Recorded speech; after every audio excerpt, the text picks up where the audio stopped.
Question 7. On pose souvent aux célibataires.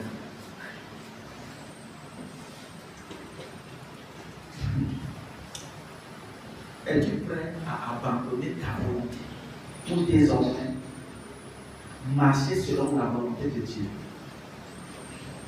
Quelqu'un lève la main et dit, oui, je suis prêt et je m'engage. Deuxième question. Dans nous, où on fait le baptême, c'est-à-dire on est en train de te baptiser, tu manques pendant qu'on est en train de te baptiser, il faut te repentir.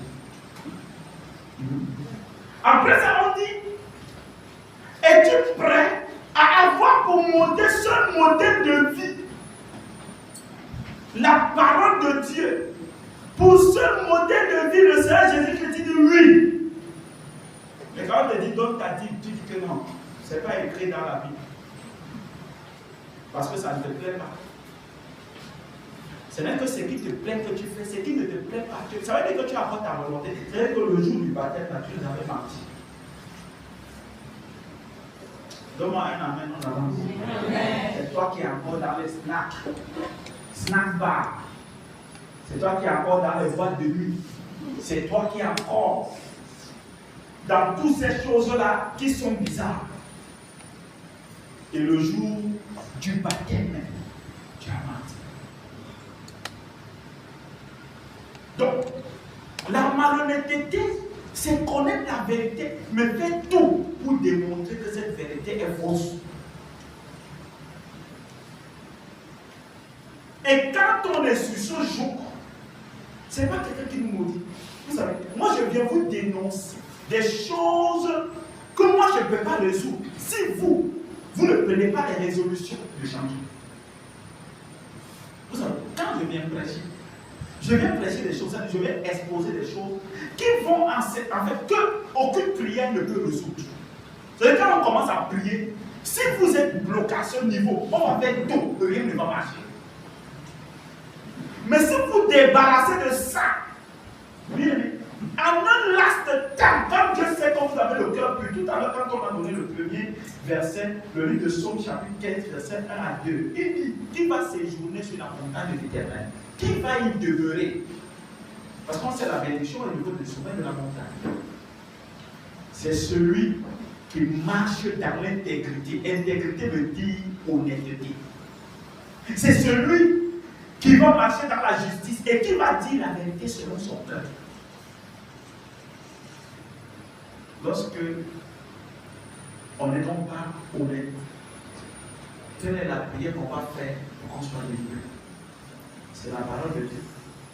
C'est ce que tu es en train de suivre là qui peut te sauver.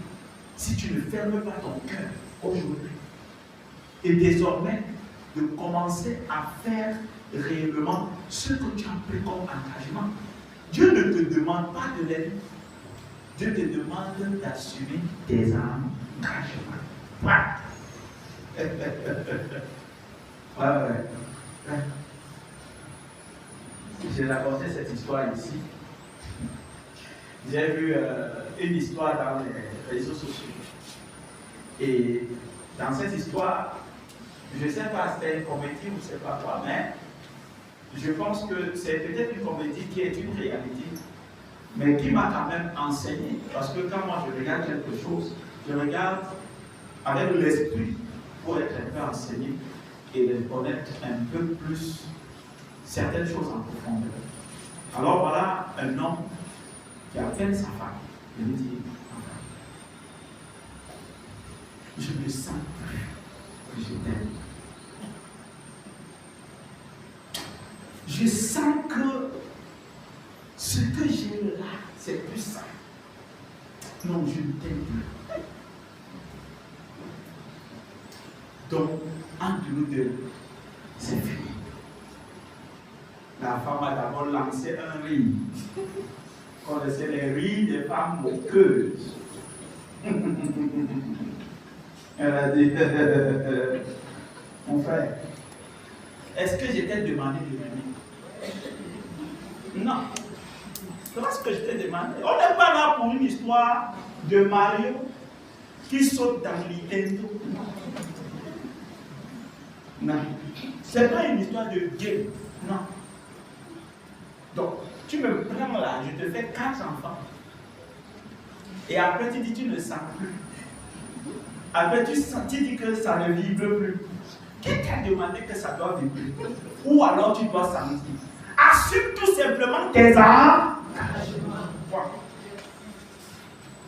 Donc, avec Dieu, dans une alliance, tu assumes tes engagements. Tu as dit que tu aimes, tu aimes, tu assumes le fait que tu aimes. Point.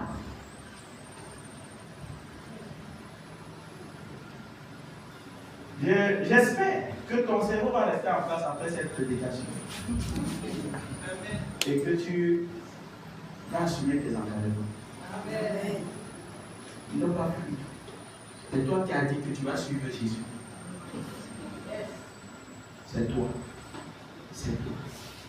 C'est quand tu es monté, tu es descendu, tu as constaté que c'était mauvais, tu as dit ok, je suis Jésus. Donc tout ce qui vient derrière, tu portes seulement et tu fais ta bouche, tu ne te plains pas. Garde le souffle pour prier. Qui t'a dit que c'était facile?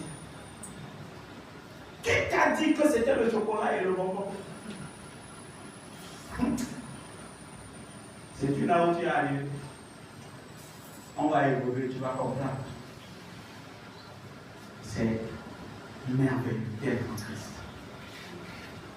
Mais pour, je peux dire ça, mieux valoriser ce qui est bon, il faut que tu passes par le feu.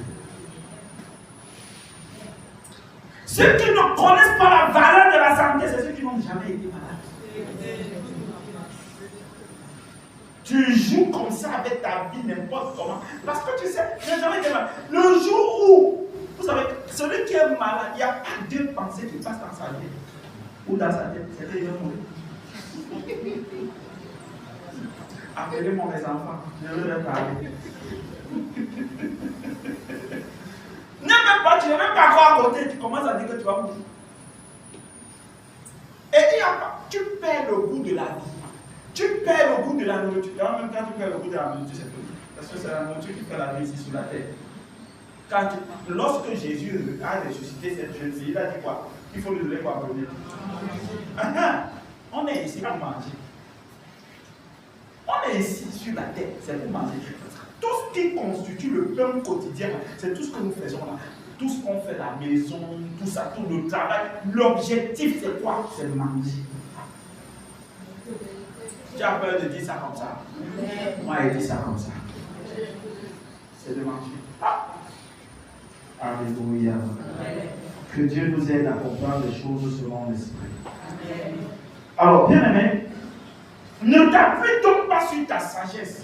Si tu marches avec Dieu et tu veux être sage, à l'instant tu es devenu bête. Si tu veux marcher avec Dieu et quoi que tu calcules beaucoup, à l'instant, tu as raté tous tes calculs. Parce que les calculs de Dieu sont bizarres. Selon les hommes, 1 plus 1 égale à 2. Selon Dieu, 1 plus 1 égale à 1. C'est vrai ou c'est vrai?